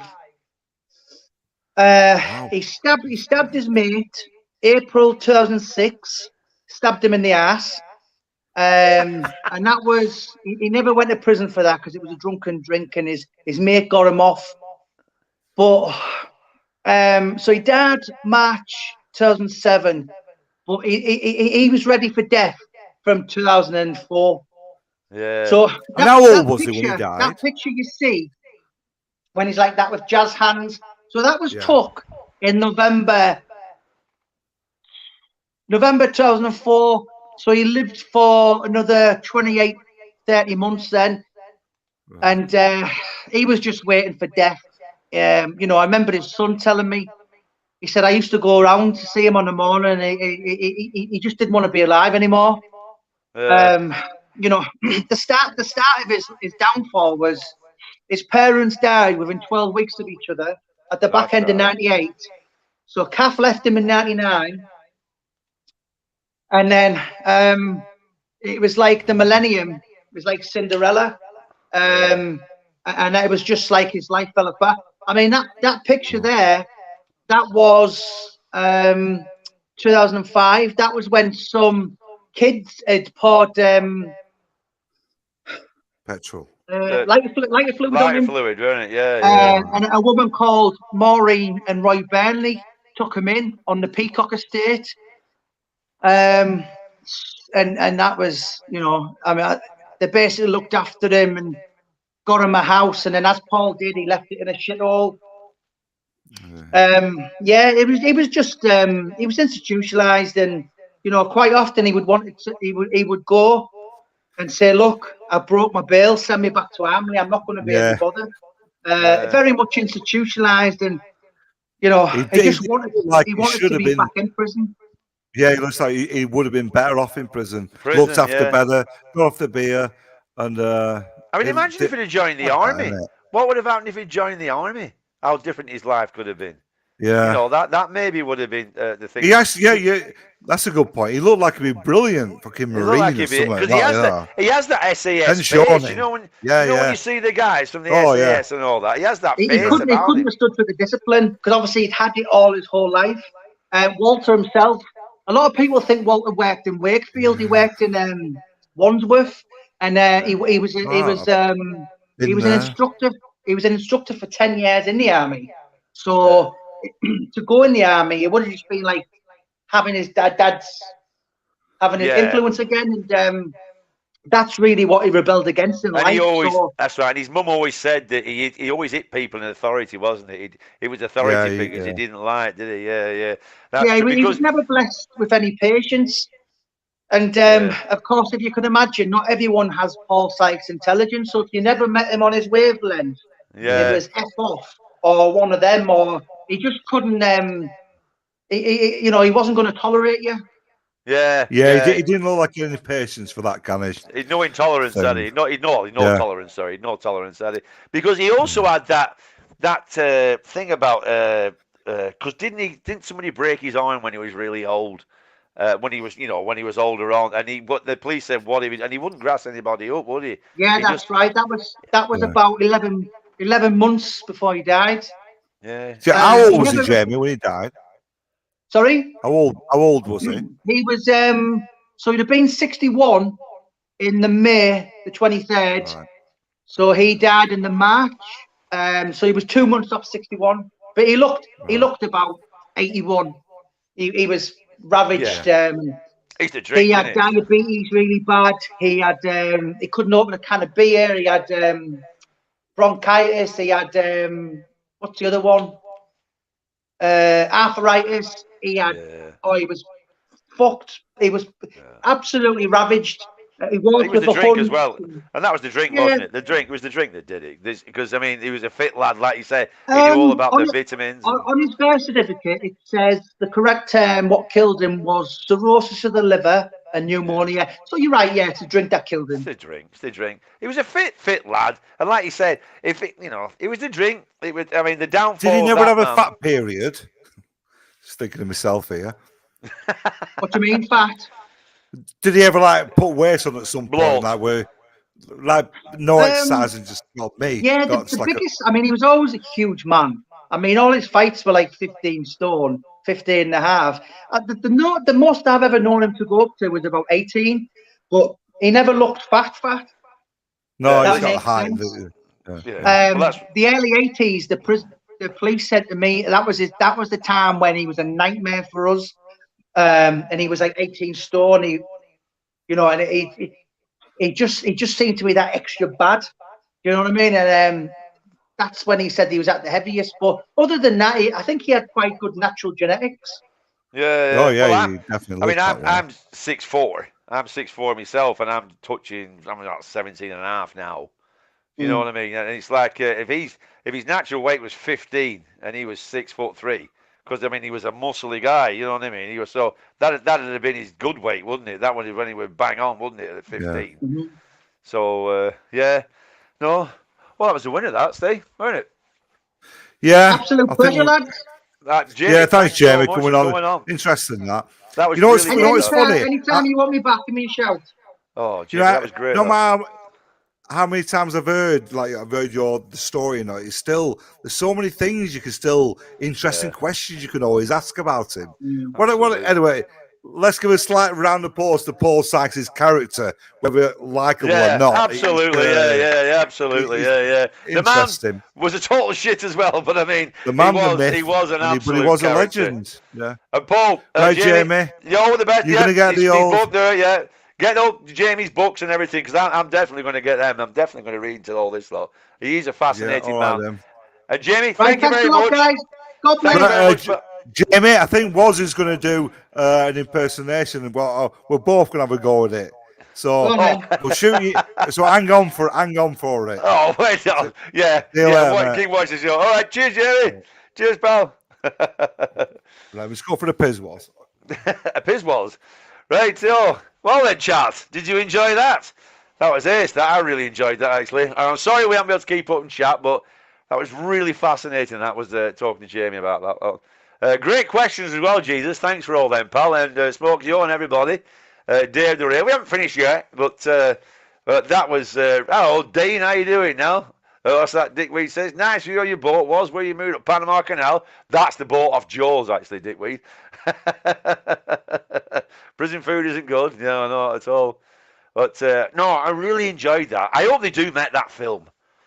It would be a great film, wouldn't it? It'd be ace, that that film. I'm just saying, Jesus, this was as a champion racehorse of a man sired by the gods. Give over, Jesus. What do you like? Oh, we haven't finished quite yet, Pete. We've got to We've got a little interpretations interpretations of the famous punching sharks speech. Yeah, John, we haven't finished yet, pal. Yeah. Do you know what? It's probably the most sensible we've been. I in all the really times we've been enjoyed doing it that. for We so need to long. get more guests on. I proper enjoyed that talking to him. I really It's like did. being a normal person for a bit. Yeah, well, we can be normal when we have to be. Yeah, of course we can be normal. Right, I'm going for a poo. No, I'm not going for a poo. I'm going for a wee. We do put a slight act on for the thing, don't we? Not an act. We're being ourselves, but we're being the silly side of us. God, you're a fucking. Yeah, we're trying to catch up in the chat, but it is quite hard. Really, you know that's. I mean, that's what we want to. What were John? But there's some good. Yeah, I seen some cracking questions that was coming up. Jesus had some ace questions. Jesus was bang on with the questions. Who was it? Smokey Joe, was it? Yeah, Smokey Joe. Yeah. Pretty good. But it was really good having somebody to talk to. You know, like a proper. We need to get more people on, Steve.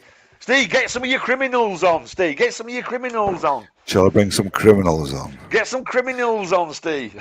I mean, I never got to talk about, I know quite, well, a couple of criminals from Wakefield. No, but we don't want to be a criminal show. There's too many criminals. I know, but, There's too many my mate, Mad Scotty, was, possibly murdered. And he was, but that's another story. Yeah, I don't want to turn him into a criminal channel. We're like, Wednesdays we talk about subjects. Saturday is usually, thanks Smokey Joe, is this that? Saturday is usually a dick about, drunken dick about. But I really John, enjoyed that it was a bit different tonight, weren't it? It was it was a bit different format. Yeah, I enjoyed that. I almost don't feel like doing the silly bit with the. I know, I'm same. I'm totally not in the mood. Yeah. I really enjoyed that. What we'll do is we'll do that another time, Head on. Alexander's here. Hello, guys. I could come up on panel, lol, just to say hello. Yeah, come up, Alexander. Up. Yeah, get yourself up, pal. Bob up now. Bob up now. Well, no, I'm going to go shop because I've got 10 minutes left before it closes. So I'm going to have to shoot. Unless you want to carry on, Woz. Or we're done, aren't we? Yeah. Probably going to nip over to Jimmy's channel. I think Jimmy's live tonight. Somebody said something before. I'm going to probably bob her over and say hello to Jimmy. Right, yeah, no worries then. I'm going to watch the film. No, I'm watching the film. Right, no worries. Right. But, yeah. We'll see you Wednesday. Thanks, everyone. So, have we got a subject for Wednesday, by the way? Have we got... I can't remember now. I feel like we had, haven't we? I don't know. It doesn't matter. We'll put one up. We'll talk about it and we'll put one up. We'll sort it out. Okay, next Wednesday, 8 o'clock. Right. Well, thanks a lot, guys. Thank you very much for watching. Watch 2 hours to see the impressions. Okay, then. Do you want me to give you my quick... What? Lordy wants to see the impressions. Do you want to do it, Woz, or what? Yeah, come on. Let's do the... Go on, then. Go on. Let's do it. Go on, Steve. You go first. No, I can't. You have to be you. You've got to do the original first, then I can do mine. Oh, I don't think I'll be able to do it now. You know why? Why? I can't hear myself proper because... Oh, fuck off and get it done with your bullshit. You've been doing it longer than me. No, I can't do it. Go on. Yes, you can. Don't be such a You don't have to do it, Woz. I don't think I can do it. I'm a bit confused with it all. You go first. I won't be able to jog my memory. Oh, God. Right then. All right.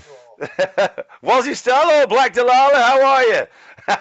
Was he still in the trolley? I'm still here. Right then. Okay, so I'm going to do it because Steve's shitting out because he's a big shitting outer. Right, so I'm going to do the punching sharks. Let me get my brain into order because mine's really hard. Yours is easy. Mine's hard. I'm gonna mute myself because I laugh too much. I know I will. Yeah. Mute yourself. So I'm going to try and do. As soon as you get going, I'll mute myself. Have a little drink, Warren. Shut up, you fat ass! I keep that's 4th time I tried to set this off.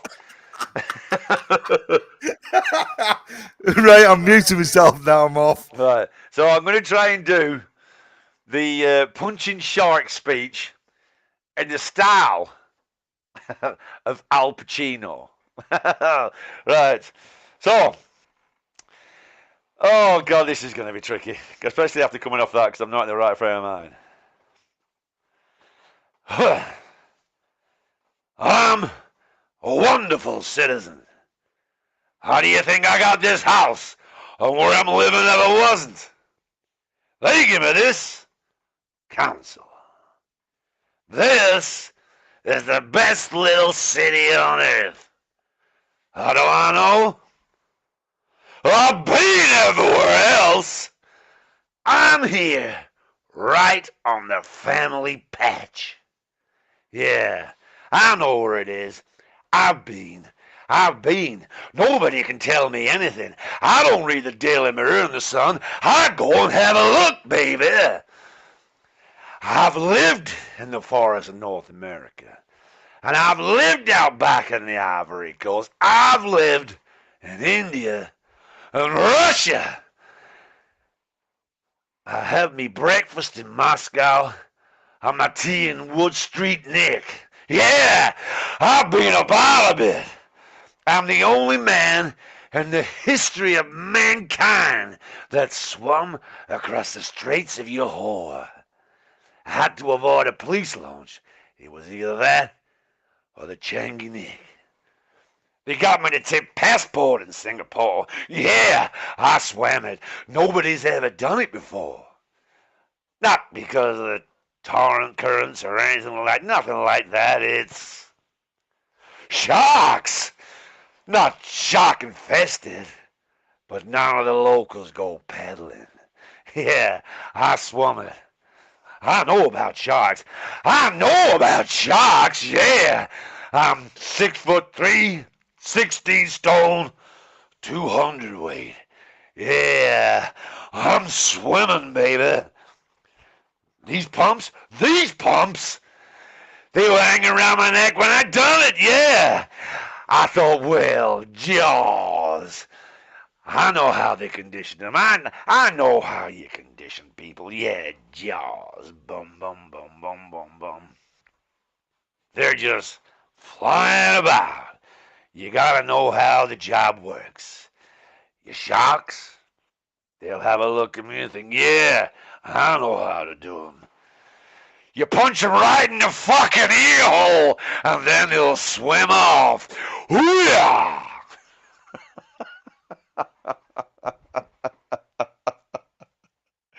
Oh, dear. Very good, very good. Anyway, brother. Let's have a little watch chat spots. What's with the American accent? It was Al Pacino, Black Delilah. Can you do a Wakey accent? Well, that's what he's supposed to do. Why you do a Wakey accent? Jesus says he's like a demented John Wayne. Black Delilah says it's a no from me. Well, that's fair enough. It was a no from me as well, actually, Black Delilah. And Dickweed says, haha, I've got the job I start on Monday. Go on, Steve. Follow that. Right. So let me get my papers in order. So Steve's going to do the original. Fuck me. How was me Al Pacino, by the way? Not good. No, he just went to like a mental American person. you finished off good in places, but yeah, just like a demented John Wayne. That was way more. Okay, Pilgrim, you want to play rough? I'll be sure glad to oblige. It did help remembering the whole script. Let me just try and get it in order. Yeah. Lords. Steve, you need to put you big. Eh? Yeah. Yeah, go on, you do it. I don't know. I always get this wrong. I don't remember. Oh, for fuck's sake. Come on, you faggot. No, wait, you know what? I'm way off, I'm way off. Come on, do it, you big puff. Oh, yeah, press it on me! Do it, you big puff. You said you were going to do it. You've been training. Do it. I'm losing the order. That's so annoying.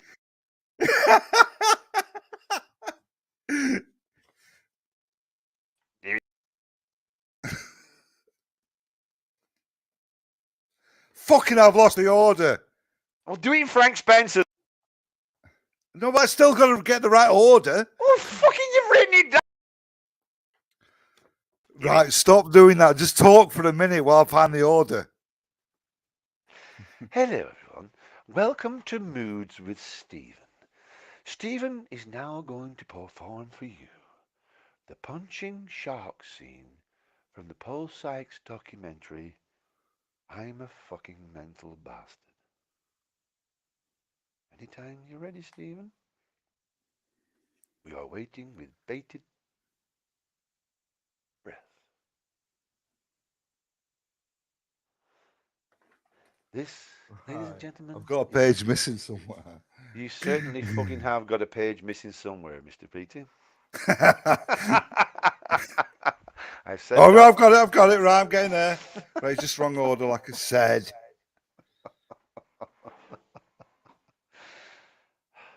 This is the sound of Warren pouring wine.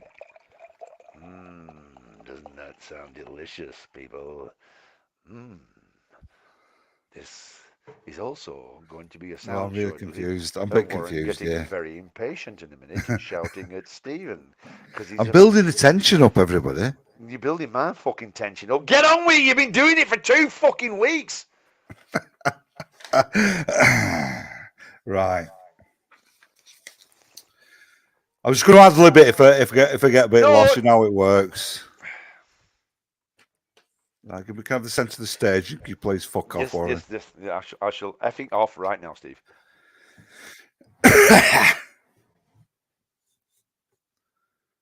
I'm a wonderful citizen. How do you think I got this house and where I am now if I wasn't? To give me this? Yeah, council. Well, fucking, I'm lost already.